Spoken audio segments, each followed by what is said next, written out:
We had this video on transformations, and we've learned 3 transformations so far.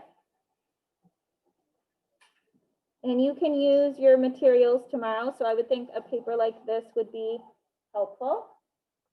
The transformations we've learned are translations. So a translation is going to give us some sort of rule. So it's going to say, take your ordered pair and do this to every ordered pair. And it'll have X plus or minus something, Y plus or minus something. If we are adding to X, then that means we're going to the right. So we'll either, if we're adding, we're going to the right. If we're subtracting, that means our point's going to the left. If we think about that X-axis, positive X values, negative X values. For Y, if we're adding, so here's my Y-axis, positive values I'm going up, negative values I'm going down. So it's an up or down movement. Okay, there, that's the first transformation discussed in that set of notes. So before we look at the next 2, let's look at our, sorry, I should have given you time to get this out. Get out your homework and warm-up packet.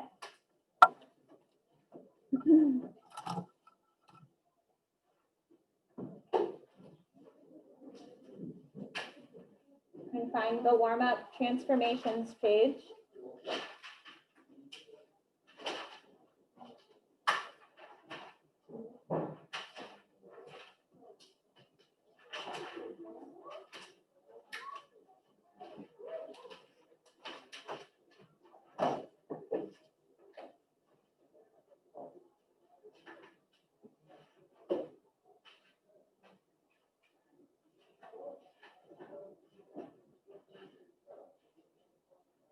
Towards the end, yeah.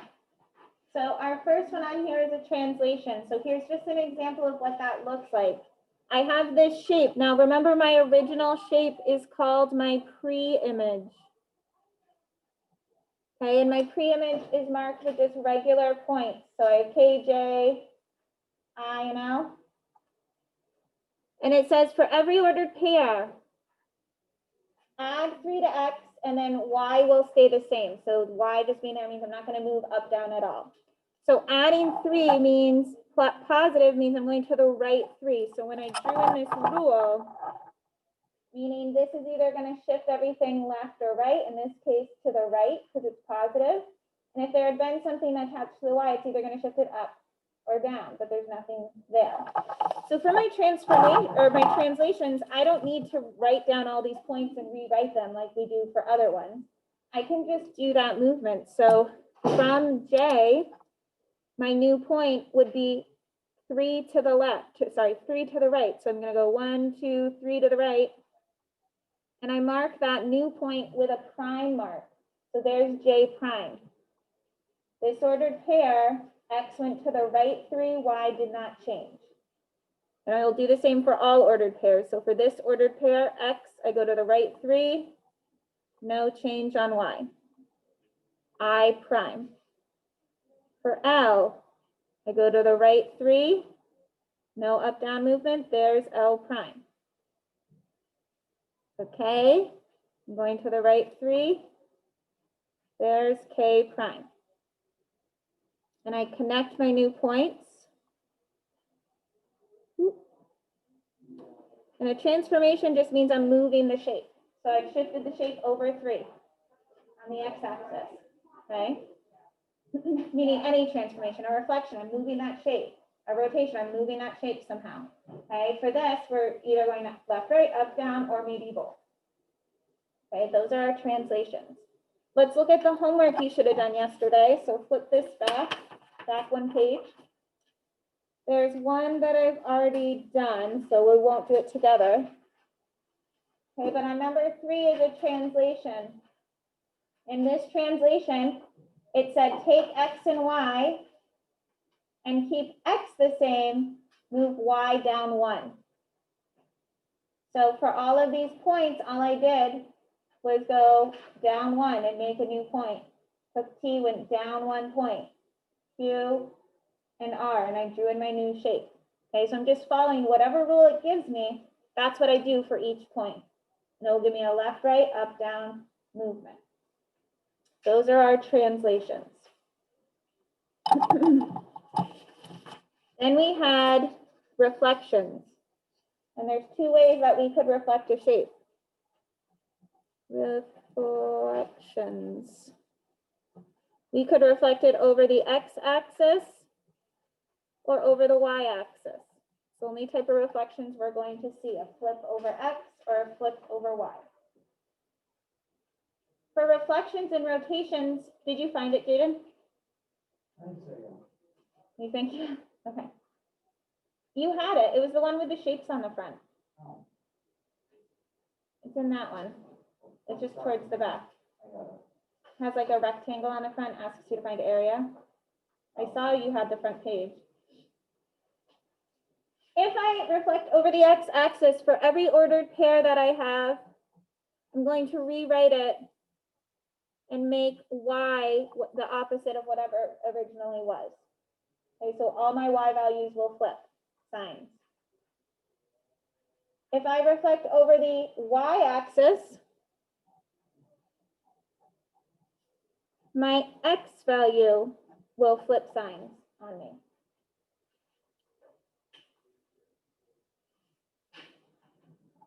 So on this homework, give you a chance to write that down.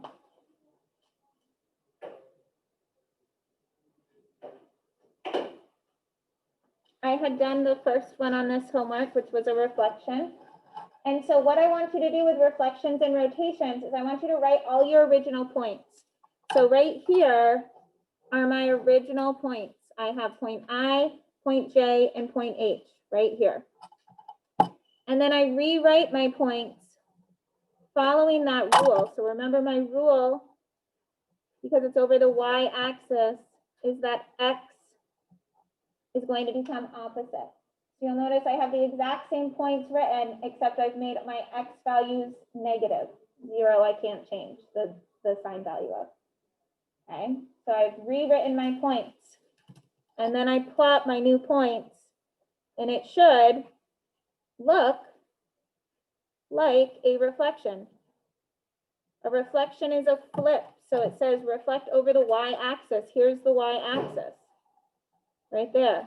Okay, so what I've done, I've taken the shape and just flipped it over. There's my new shape. The way that I made it so perfectly flipped over is by following my rule. I followed my rule and wrote my new points.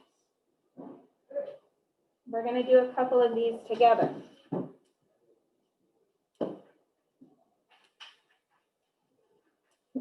So I'm going to go down to 5.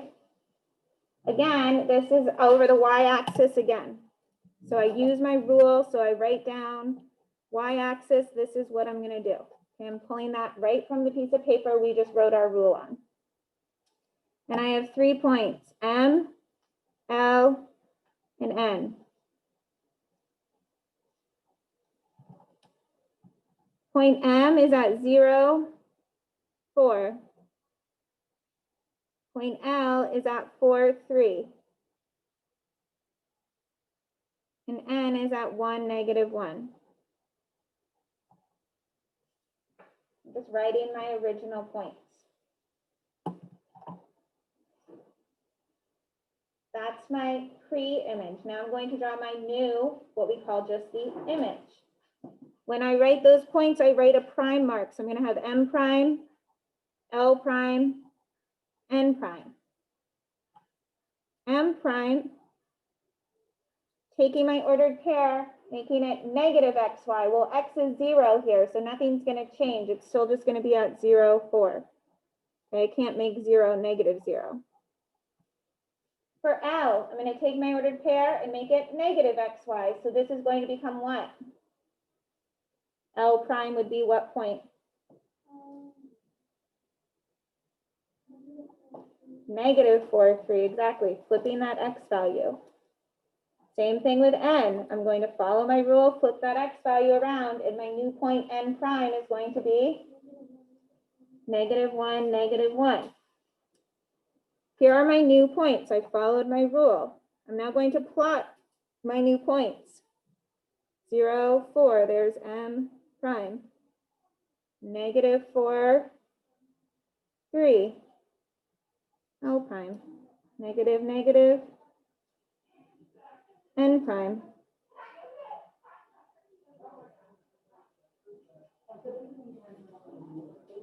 There's my new shape. It's been reflected over that y-axis. There's those reflection lines. Flip this, flipped it over. Okay, the rule helps me plot where that should go on the other side.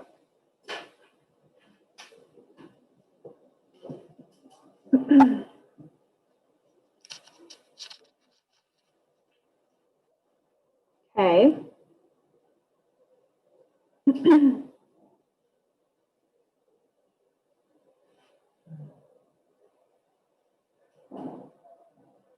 So let's go back to our warm-up. There should be a reflection on here. Good, it's the other reflection.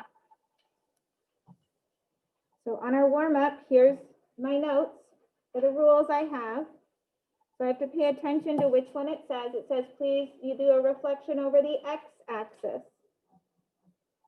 So I have to follow that rule. X-axis's rule is saying xy becomes x negative y. Or on this one, instead of flipping all my x values, I'm going to flip all my y values. Okay? So first thing we need to do is write down points E, F, and D, the original points. So go ahead and do that. I'm on warm-up, number 2.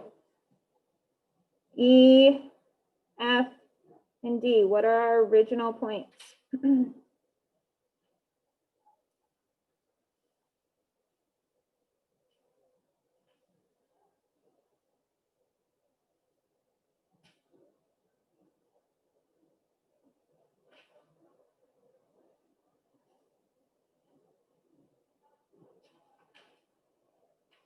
That is what I got for E, F, and D. So you should be writing down your points too, but make sure we have the right points down.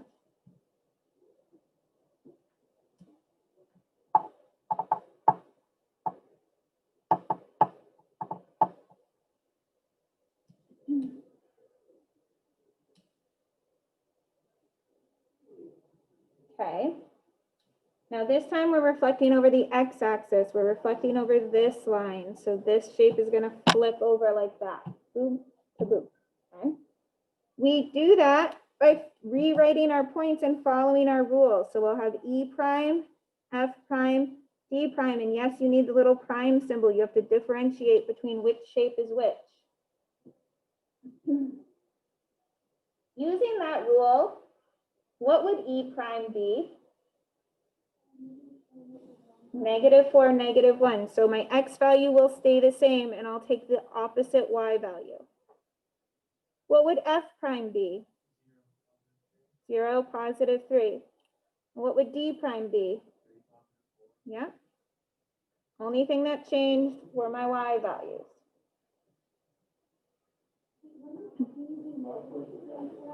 No, x doesn't change.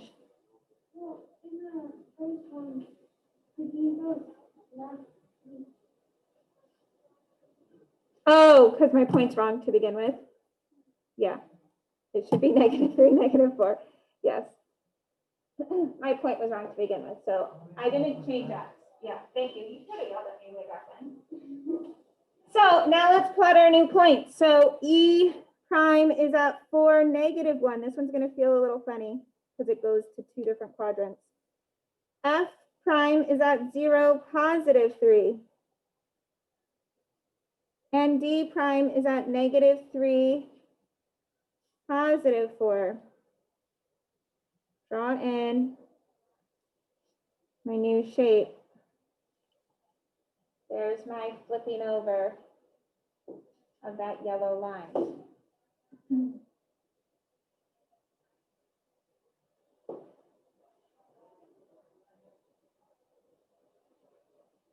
They overlap because E starts in quadrant 2, so then when it flips over, it ends up down here. That's why it's crisscrossing.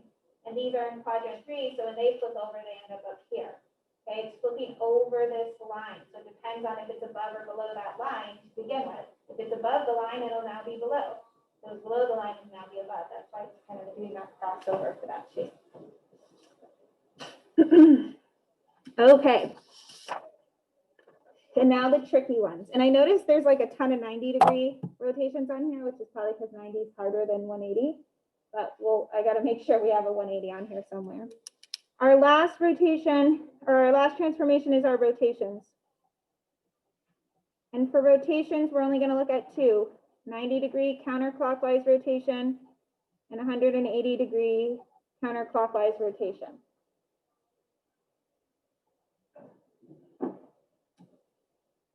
Our rule for 90 degrees counterclockwise rotation is we take our original ordered pair, so we have an ordered pair x, y, and we flip x and y, and we also take the opposite of y, so it becomes negative yx. Okay, whatever it is originally, I flip it, and I also change the sign of that y. So like if it was 3 and 4, it would be negative 4 and 3. Yes, yep. For my 180-degree rotation, I have my ordered pair originally, and I just make it all opposite. No flipping of x and y, just negative x, negative y.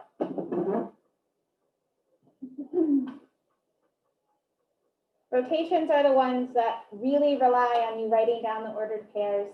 I think reflections in some ways, if you're very visual, you can see where those points should go. But the rotations, it's much harder to see how that shape should be on the graph. So since we have the warm-up up, let's start with our warm-up rotation. So 90 degrees, I first read what it says counterclockwise.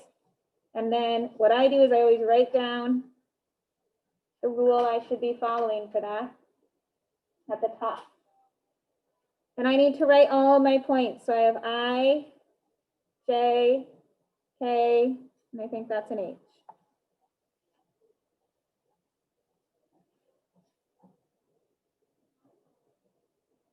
I is at -2, -1.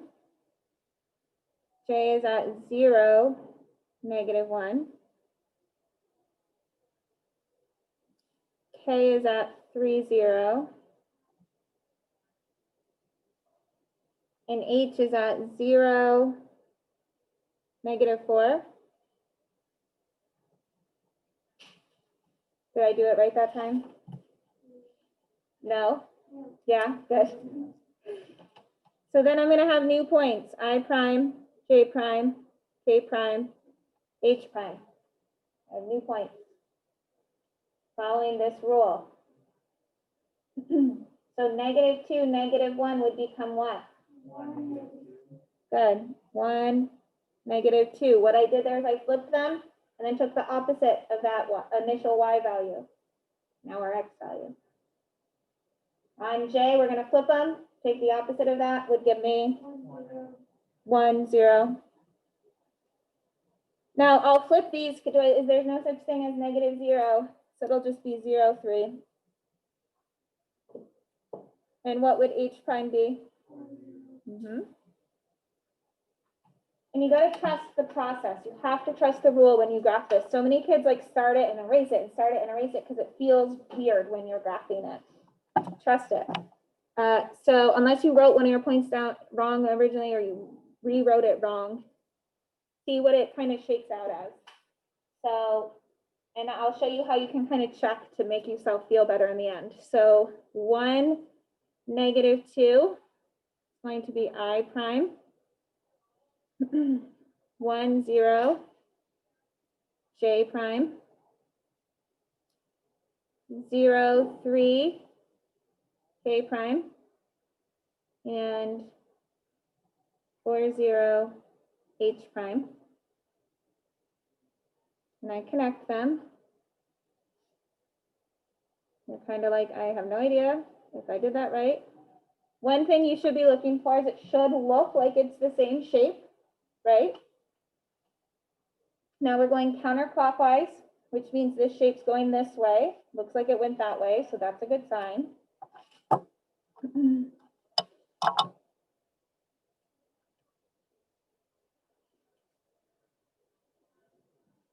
And what we're rotating around is the origin of our graph. So one way you can kind of make yourself feel better, here's my origin, is take a point, so like I, and draw a line to the origin. Then draw a line to that new point I. It should look like a 90-degree angle, which it does, right? So that makes me feel better of like, oh, right, there's that rotation. I took I and I rotated it 90 degrees counterclockwise. And that would be the same for all of the points. So you can kind of check it that way. If you do draw it in and it's like this tiny little angle or it's this really big angle, then something's wrong. But you can check a point and just make sure it looks like it's been rotated 90 degrees. Okay. So on the homework, I did one of them. I did number 2. Okay, and there's my rotation. And again, I could have chosen a point. So say I chose K, draw it to the origin, draw the other point K to the origin, and I can see that I did a 90 degrees counterclockwise rotation there. I had done number 2. I left 4 and 6. 4 and 6 are also 90-degree rotations. I think let's change one of them just for fun. Let's make this last one a 180 degree, just so we get practice. Now, if you've already done it, fine. Okay, but if you haven't done it yet, and I'm going to give you some time to look at these. Okay, write down your points, Q, P, and R down here, G, F, E, and H. So you got to get your points down first. Then use your paper. What's your rule for 180? What's your rule for 90? Okay, so I'm going to give you a little bit of time to do that. If you've already done it and you're just kind of waiting, you could look at the last homework, which you'll be doing tonight. It's a little bit longer, and just start working on a couple of those. You can just wait. Okay. You already started it? You're just riding it out till next Friday? Yeah. I was pretty bummed that they 4, -2. Okay, so, and I'm just gonna trust my little rule here. 1, -3, there's Q prime. 2, -4, P prime. 4, -2, R prime. On my shape. Now for these, it shouldn't be changing in size. Up mine looks a little bit bigger, but it's not size or anything. So you gotta like be checking for that. It shouldn't alter the way the shape looks. It's just going to take, and again, let's do a quick check. Q to the origin, Q prime to the origin. Looks like a 90-degree angle to me. Okay, I feel pretty good about it. Yeah. Yep. 180. What's my rule for 180? Each ordered pair XY becomes, yeah, everything's opposite. So -X, -Y, all of it. G prime, we have 4 points here, F prime, E prime, H prime, which means G prime would still be 0, 0 because there's no -0. That's not going to change. What would F prime become? -3, +1. E prime would become 4, and H would be 1, 2. So I still have 0, 0, G prime. Then I have -3, 1, F prime, -4, 4, I think that's there, E prime, and 1, 2, H prime, connecting it, should be the same shape when I connect it. Now, a 180-degree rotation is a straight line. Okay, 360 would be all the way around. So if I wanted to check it, I could look at any of these points and make sure there's a straight line between them. So H to the origin and then H prime to the origin, you can see how it's like a line between the two. Or E to the origin might be clearer, and then E on the other side to the origin, it's a straight line. There's that 180 degrees. So for both of them, that line's not that's not part of my answer. I'm just doing a quick check to make sure that rotation is what I want it to be. Okay. Okay. So now let's look at the back of this homework. This asks us to decide what's happening and then write the rule. So on 7, what do you think's happening here?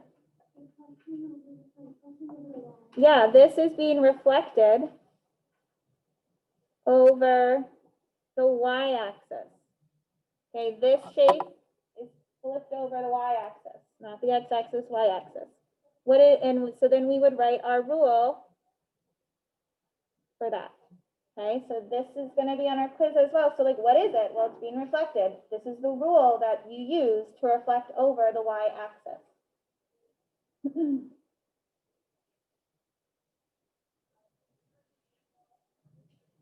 What's happening on 8? It just got shifted, right? It's like it got like pushed over a little bit. Exactly. This is a translation. And so we can write the rule for this. Let's look at a point and then its new point. So this is also why the prime symbols are important. I know here on 7 that this is my original shape and this is my new shape because the prime marks. Same thing on 8. I know this is my original shape and this is my new shape because it has prime marks on it. So for my translation, I say, well, for each ordered pair, we do the following. And so for here, like k to k prime, I go over 2 plus 2 on x, and then I go down 2 on y. That's what happened to each point. Same on j, I go over 2, down 2, over 2, down 2. So the rule would be that I went 2 on x and negative 2 on y, and that's how I got my new points. But you have to know what direction to go in there. So that's where the prime marks come into play. This is my new point. Which will be the same on 9. This is also a translation. This kind of got moved over. Which one is the newly created shape? 1 or 2? 1 or 2? 1. I can see the prime marks here. This is the new shape. So I'm saying this is a translation. And for each ordered pair, let's look at what happens. So I just need to choose one point, match it up.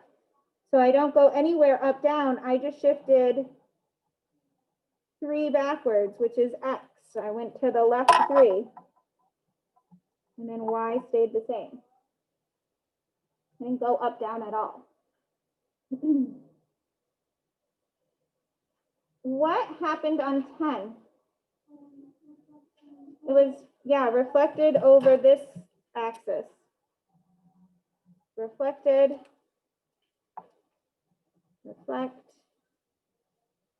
over the x-axis, which for these I'm just copying off my paper. There's my rule. It's always the same rule, it doesn't change. Translation's the only one that's different every time. It's just telling me different left-right shifts, different up-down shifts. Okay, so now you could find your notes. We're going to do that last page of notes. It says notes 5, dilations.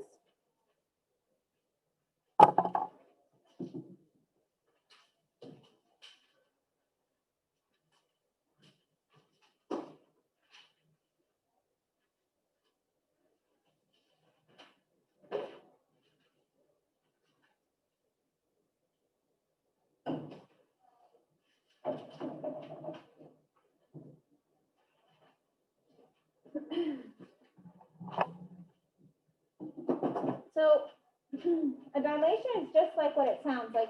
Have you ever had to get your eyes dilated at the eye doctor? Yeah. So your pupil gets really large. A dilation, it doesn't change the shape of something. It's going to be the same shape, but it's changing the size. So it's either enlarging it or it could also be shrinking it. Okay, so this is the only transformation that changes the actual size of the original shape.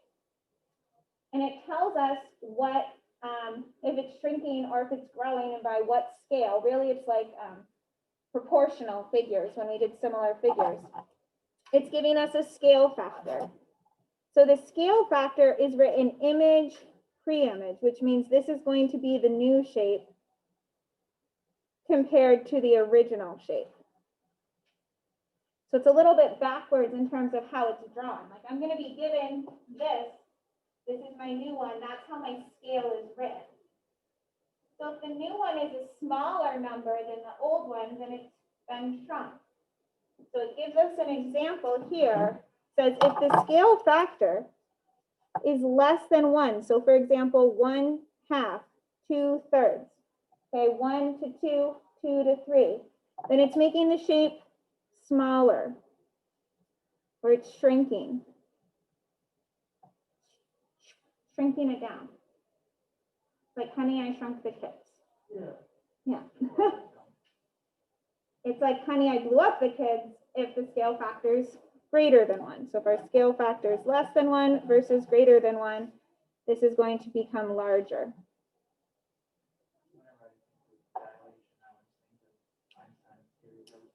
Oh yeah? I always think of going to the eye doctor. Or honey, I shrunk the kids, really. Like the faster you are, the more time is less. Expanding or shrinking of a shape is performed from a center of dilation. Often it's the origin. It's not always. We could dilate from a different point. We're going to, for the most part, be using the origin as our center of dilation. So this is another one, just like our translations, where you don't necessarily have to write the points. You could write the points, and then if it's from the origin, you can. And then, for example, multiply by 2 or 1/2 and get your new points. What we're going to do is we're going to determine what is the distance each point is from the origin. And then we'll use the scale factor to change that distance to whatever the scale factor is. So let me explain what I mean. So it says a scale of 2 to 1. This is greater than 1. So it means it's going to become a larger image. And it's 2 times larger, or I'm going to multiply all my distances by 2. Okay, a scale of 2 to 1 means it's getting larger by 2. This is 2 over 1 or just 2. It's just written in scale form.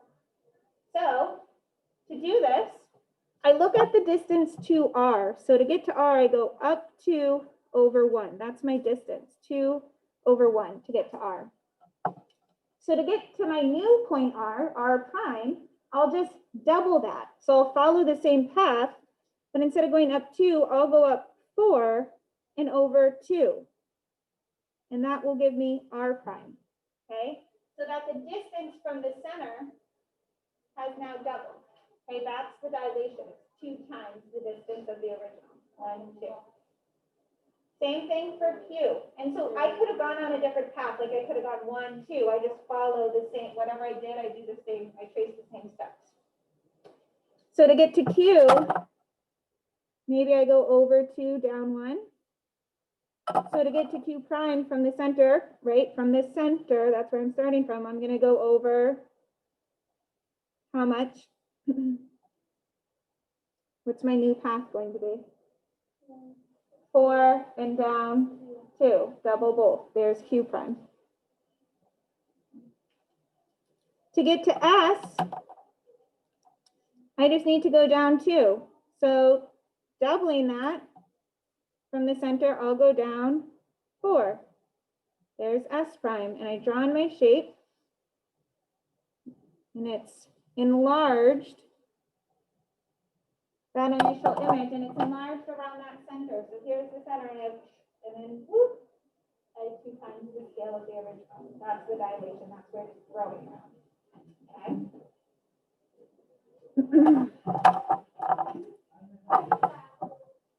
My next one is a scale of 1/2. Now, when it's a fraction, it definitely can be a little bit harder. 1/2, let me use my color, means that it's getting smaller. Okay, it's 1 to 2. And so all of my distances, I'll multiply by 1/2. I'll go half the distance. It sometimes means I go like a decimal amount, and that's okay. And we're still going from the origin, the center of the graph. So to get to, I think this is an L up here. To get to L, I go up 2. Going half of that distance would mean I'd go up 1. So there's L prime. To get to K, I go over 2, down 1. That's how I get to point K.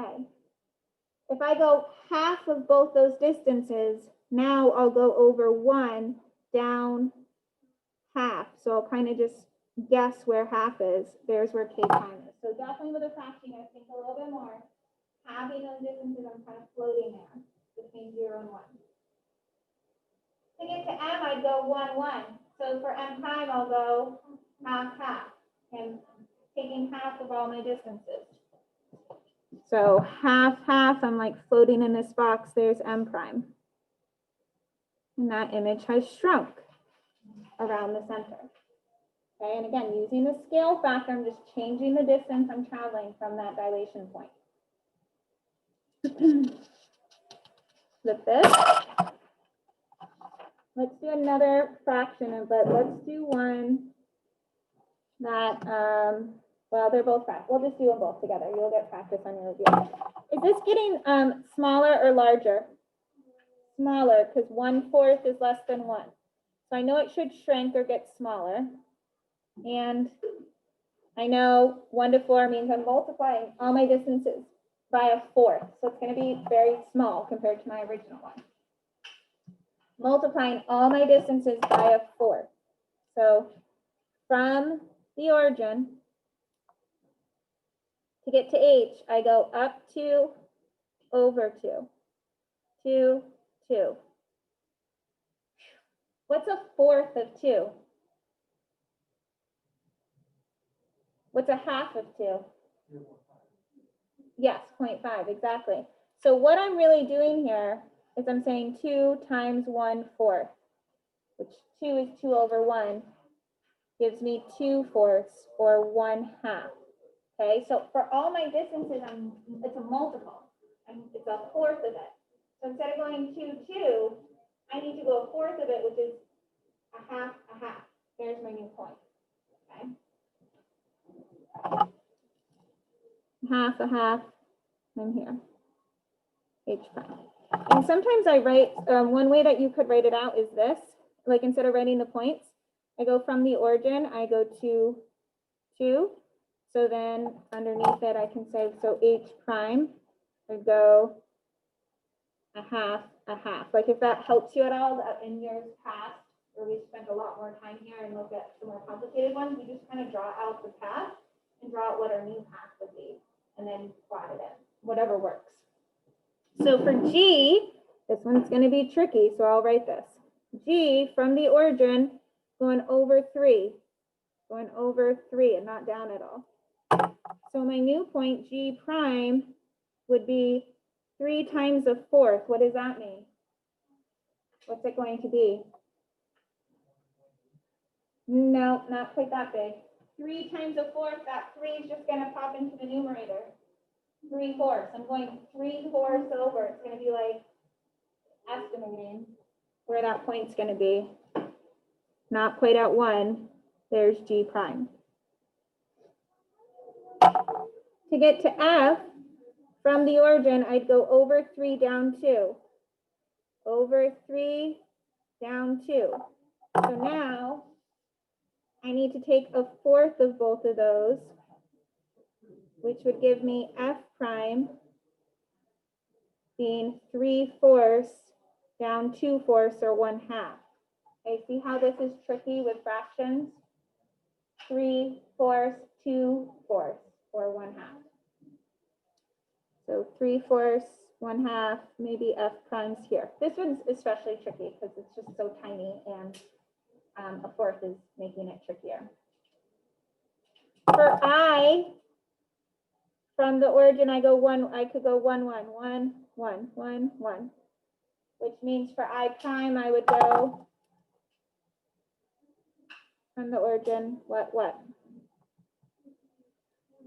1/4, 1/4. Maybe like here, I prime. Tiny little shape, shrunk down 1/4 of the size of the original shape.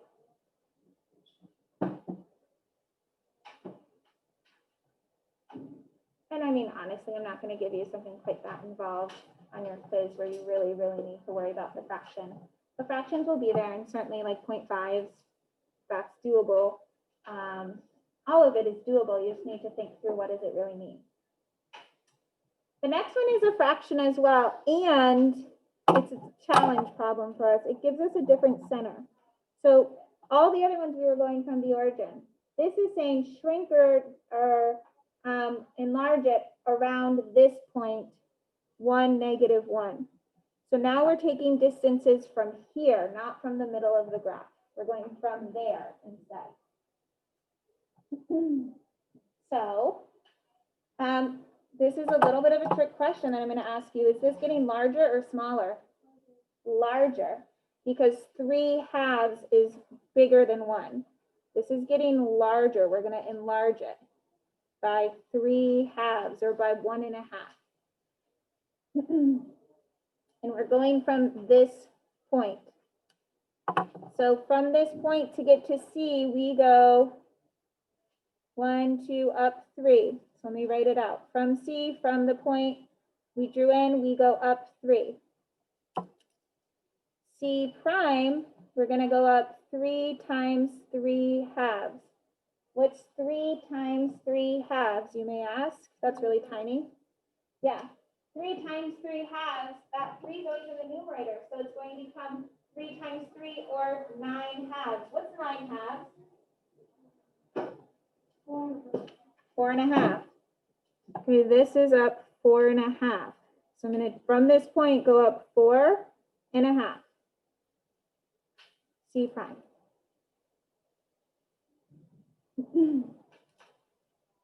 And it looks like it's larger or further distance away from that center, so that's good. 2, 1. So to get to B from the center, I go over 2, down 1. B prime, I'd go over, so that means I'm going to go over 2 is going to be in the numerator. 2 times 3 gives me 5/2, down 3/2. 1 times 3/2. See if I can. I think so. Oh, what did I do? Did I add them? Yes, you're right, 6/2. 6/2, 3/2. Okay, all I'm doing here is I'm saying for this 2 times 3/2, which again, it's in the numerator. For this 1 times 3/2, and that's how I'm getting that distance. And you could use a calculator. It's just going to give you the decimal version of that. What is 6/2? 3. That's 3, and 3/2 as a decimal is 1.5, which means I'm going over 3, down 1.5. There's B prime.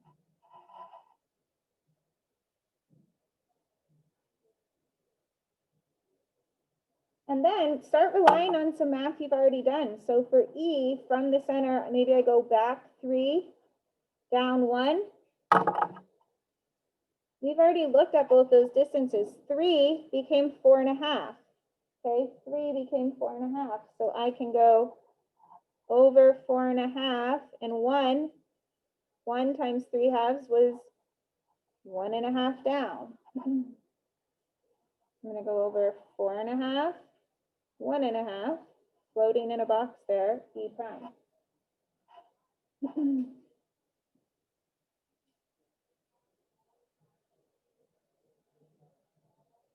And from this center point, I'm going up 2 over 3 to get to D. Up 2 over 3. And we already know up 2 over 3, 2 had become 6/2 or 3. I'm going to go up 3 over 4.5. I'm just using math from up above that I've already done with those numbers. Up 3 over 4.5. There's D prime. My shape has expanded and larger. There's our new shape. Before I send you to work on review today, we'll do one that's not as complicated. Those ones too are very complicated with the fractions. The last thing this asks us to do is determine what the scale factor is at the bottom of this page, which again, we need to know which is our old shape and which is our new shape. How do we know which one is the one we drew in? The prime, yeah. So we went from here to here, which tells me, first of all, it got larger. So I know it should be a scale that's greater than 1. And so if I look at my distances, I just choose a point. So if I go to S, 2, 1, to get to S prime, I go over 4, down 2. How did it change? It became doubled. Yeah, it's larger by 2, which means 2 to 1. There's my scale factor. It doubled.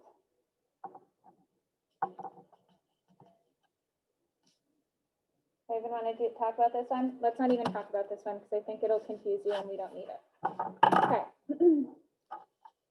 So before I let you have a little bit of work time, let me find one that I want to do together with our dilations on here. Let's do 16 real quick, or like I'm going to let you do it, but let's look at 16 on this end of it, on page 4 of that review. Okay, 16 is just a little bit of a simpler one, and you know what? For all of these, let me change this. Do the center at the origin. Okay, for all 3 of those, do the center at the origin. Make your life a little easier. For this problem, is my shape going to get larger or smaller? Larger, 3 times larger. This is times 3. So take a moment, figure out the distance to each point, and then we want to triple those distances and draw in our new shape, dilated by 3 from the origin.